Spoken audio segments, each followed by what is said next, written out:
Olá, meus amigos do canal Em Direita. Hoje nós vamos falar sobre Ismael e Isaac, Islã e judaísmo. Quando começou essa treta, como que ela se estende a nós, né, gentios, cristãos, e eu vou explicar de um modo geral, de uma forma que você entenda também essa questão geopolítica e toda a raiz do problema. Bom, para você começar a entender esse problema, você precisa entender de quando começou isso.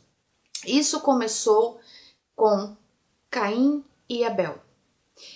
Quando Caim mata Abel, ele foge, né, com essa marca de ser um assassino, né, do povo, do filho escolhido, né, no caso que seria abençoado. Depois você vai ver toda a descendência de Abel, que depois morreu, mas aí veio Sete, né, e vê essa descendência que é o primogênito do Eterno, né, que são esse povo judeu, hebreu, etc., que é o povo descendente de onde veio a salvação, que Cristo mesmo fala para a mulher samaritana no poço, que a salvação vem dos judeus. Por quê? Porque Cristo veio dos judeus. Ok.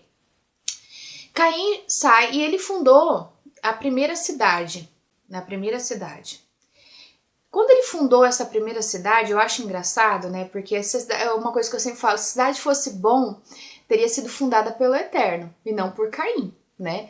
Essa aglomeração de pessoas sendo escravizadas pelo sistema é uma coisa que não foi projetada pelo Eterno. Ele nos deu a terra e para que dominássemos sobre ela, sobre o cultivo da terra, que montássemos uma família, uma sociedade, uma mini sociedade, né? Que é uma família, e habitasse com os demais em paz e harmonia. Isso foi a intenção de nos dar, quando o Eterno nos deu a terra para habitar sobre ela. Só que, nessa descendência de Caim, veio uma pessoa que é um ponto-chave nessa história, que é a esposa de Noé. Ela era da descendência de Caim, ok? Após o dilúvio, né, nós temos aí a divisão realmente do que é o que, quem é o que. Noé, né, embebedou-se e ele tinha 3 filhos, Sem, Cã e Jafé.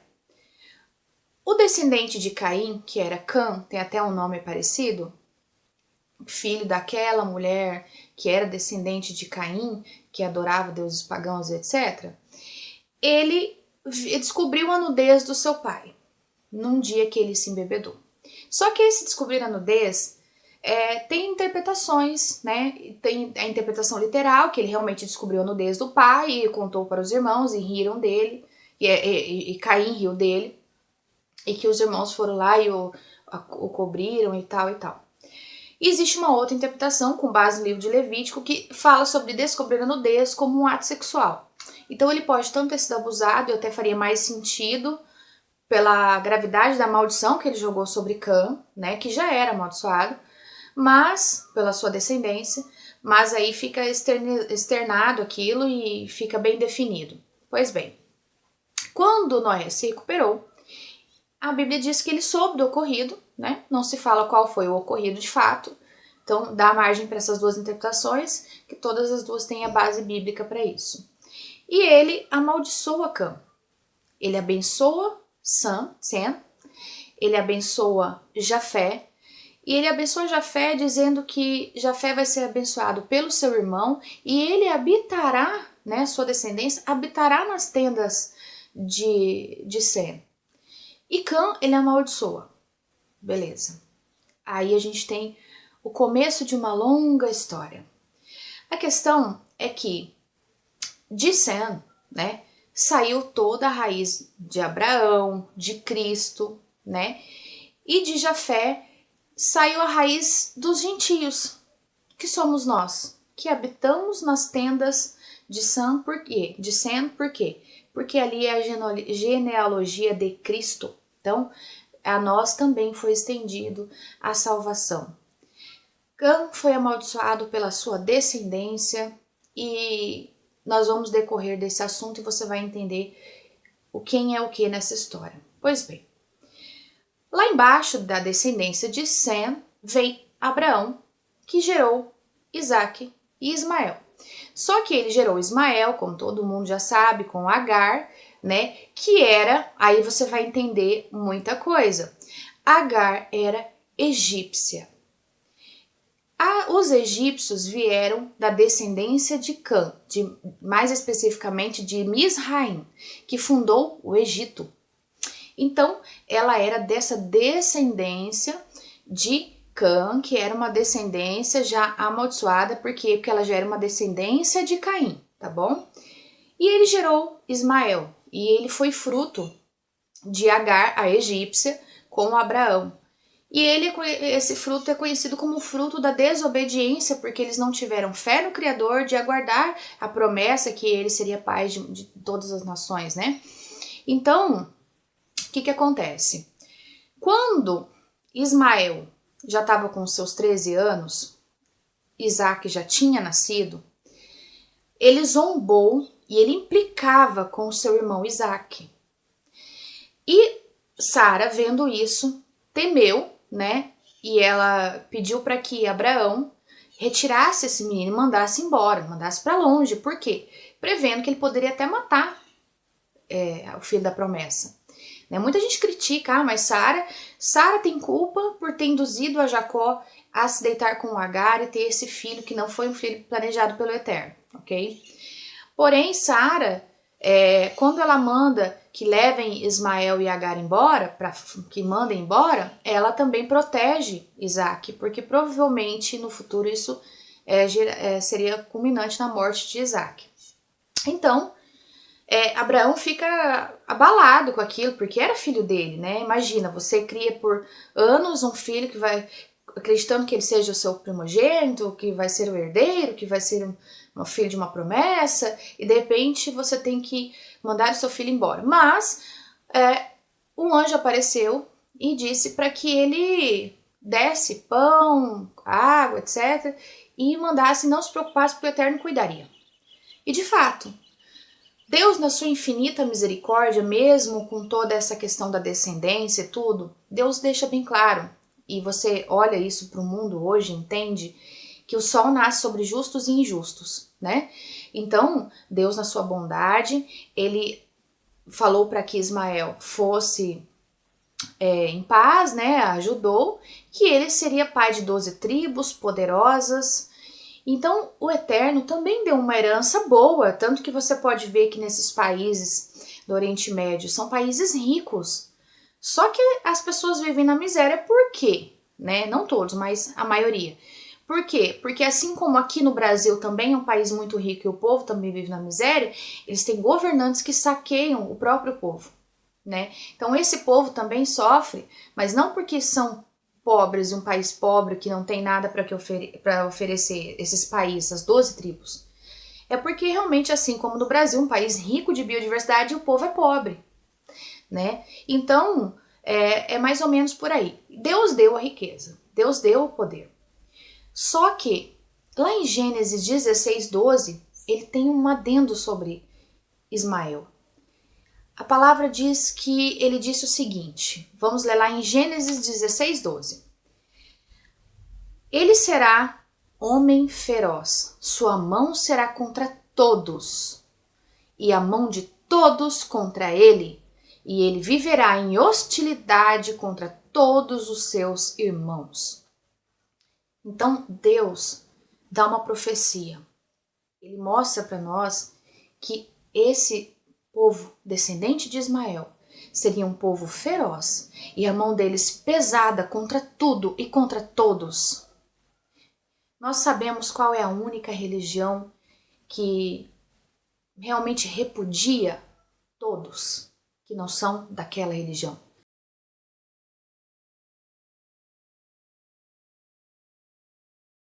يقول إن بعض الأئمة والخطباء في دعاء القنوت والجمعة يدعون بأن يهلك الله اليهود ومن هاودهم والنصارى ومن ناصرهم وأن لا يبقي الله على الأرض لهم باقية، فهل هذا الدعاء مشروع؟ إنما الباعث لهم في الدعوة على اليهود كونهم ظلمة، فما يفعلونه بالمسلمين ما يفعلونه بالفلسطينيين أمر مشاهد ويبعث على النفس القهر في منتهى التجبر والطغيان. يهدمون بيوتهم ويقتلون أطفالهم ونساءهم. يعني من الغريب أن نتساءل هل يجوز الدعاء على هؤلاء الظلمة الفجرة القتلة؟ وهكذا النصارى ما فعلوه بالمسلمين عندما هجموا هذه الهجمة الشرسة على بلاد المسلمين. نعم، هو لعله طال عمرك يقصد أنه الدعاء على نعم باقية. سيأتي الجواب الآن. وكذلك الدعاء على النصارى وما يفعلونه بالمسلمين، وانكشفت حقيقتهم في سجن أبي غريب وحضارتهم الزائفة ودعواهم الكاذبة عندما قالوا نريد بعث الديمقراطية، إنما هي حرب حقيقة صليبية يريدون بها أذية المسلمين. من هنا فالمسلم يجوز له أن يدعو على الظالمين من اليهود والنصارى. وطبعا السؤال هنا بأن يهلك اليهود ومن هاودهم. طبعا اليهود الظلمة والنصارى الظالمين المغتصبين، الدعاء عليهم وأن لا يبقيهم وأن يهلكهم، فهذا دعاء في الواقع مشروع. والنبي صلى الله عليه وسلم أيضا كان يدعو على بعض الظلمة، وإن كان يعني أيضا نوجه الناس إلى أن يدعو بالهداية للآخر أيضا. فهذا لا يجعلنا يعني يمتلكنا الغضب فقط أن ندعو بهلاكهم وانتقام. اللهم عليك بالنصارى الظالمين، وعليك باليهود المجرمين، وعليك بالخونة الظالمين. اللهم اجعل الشقاء نزيمهم والبلاء طريقهم. اللهم ألبسهم حلل الشقاء وثياب البلاء وأردان الألم والداء. اللهم اجعل حياتهم حسرة وبلاء، واجعل موتهم قهرا. اللهم وعدك وعذابك وعقابك على النصارى الظالمين وعلى اليهود المجرمين. اللهم هذا الدعاء ومنك الإجابة. Como você viu, então realmente é um fato, uma coisa profética, e a gente pode entender a raiz desse problema, né? E isso vai se estender até o fim, tá? Isso não acaba, isso só acaba com a volta de Cristo. E o que eu quero falar para vocês? Realmente nós temos que olhar para essa situação e dar glórias ao Eterno pela sua infinita bondade, porque Cristo, ele disse lá em Gálatas, ele disse o seguinte: de Sarte não pode haver judeu nem grego, nem escravo nem liberto, nem homem nem mulher, porque todos vós sois um só em Cristo Jesus. Se todos nós somos um só em Cristo, então ele fez com que criasse um só povo, a igreja, né? E aí a gente pode incluir quem quiser participar, mesmo esses povos, né, com essa descendência, apesar de ter esse histórico, né, de um espírito que realmente, de uma alma que realmente não se curva ao Criador, ao Cristo, né, a salvação de Cristo, por mais que eles digam que ele é um profeta, mas como você viu aí nesse vídeo, realmente não está seguindo. Por quê? Porque Cristo fala, orai, né, pelos que vos perseguem, amar os vossos inimigos.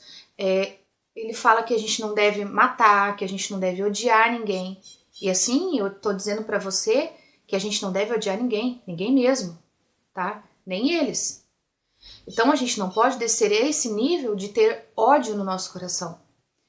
E a palavra diz que de nem homem, nem mulher, nem judeu, nem grego, nem nada, todos são só. Então ele fez com que judeus e gentios habitassem nas mesmas tendas, né? Assim como Sem, né? E Jafé. Então nós somos Jafé. Só que o povo de Caim, Cã, Ismael, eles são um povo feroz contra tudo e contra todos. E será assim até o fim dos tempos. A mão deles é pesada contra a humanidade. E Cristo veio trazendo uma proposta ele doou sangue, né, de forma universal por todos nós. E qualquer um que creia nele, que seguir as palavras dele, que acreditar que ele é o seu Senhor e Salvador, ou a consumação da nossa salvação, e se arrepender das suas más obras e realmente mudar, nascer um novo homem, pode ser salvo. Então a salvação ela tá estendida para todos, como ele diz, a sua misericórdia se renova a cada dia, o sol nasce sobre justos e injustos. Todos temos uma chance de encontrar com Cristo, né, com Yahushua HaMashiach, e ter a sua salvação, inclusive eles. Mas a gente sabe que não é assim, né, que há pessoas que não querem, que são descendências de Caim e de Cã, de Ismael, e eles nunca vão deixar de odiar judeus e cristãos. Cabe a nós orar, né, por eles e pedir que possam encontrar com o Espírito Santo, mas a realidade é essa. Essa é a descendência, essa é o motivo, a razão, porque eles habitam face a face, né, com seus irmãos judeus e guerreiam e vão guerrear até o fim. Eles são, assim como Cã, né, veio Misraim que gerou o povo egípcio, aí tem Cuxi que gerou Nimrod, Babilônia. Então realmente é um povo descendente de Caim, mas a salvação está estendida a todos. Por isso que às vezes você vê uma pessoa que é um assassino, que é uma pessoa que comete atos, né, um psicopata, você fala, nossa, não é humano uma coisa dessa. Que isso, não tem sentimentos. Realmente não tem sentimentos. Não tem. Não tem por quê? Porque tudo que há de bom em nós provém do eterno. E se eles não provêm do eterno, não há nada de bom. Entende? São trevas. Nós todos nascemos debaixo do pecado, somos todos pecadores. A diferença é que alguns se arrependem dos seus pecados e se esforçam para praticar as boas obras, para render a graças ao seu Salvador, né? E outros não. Eles não.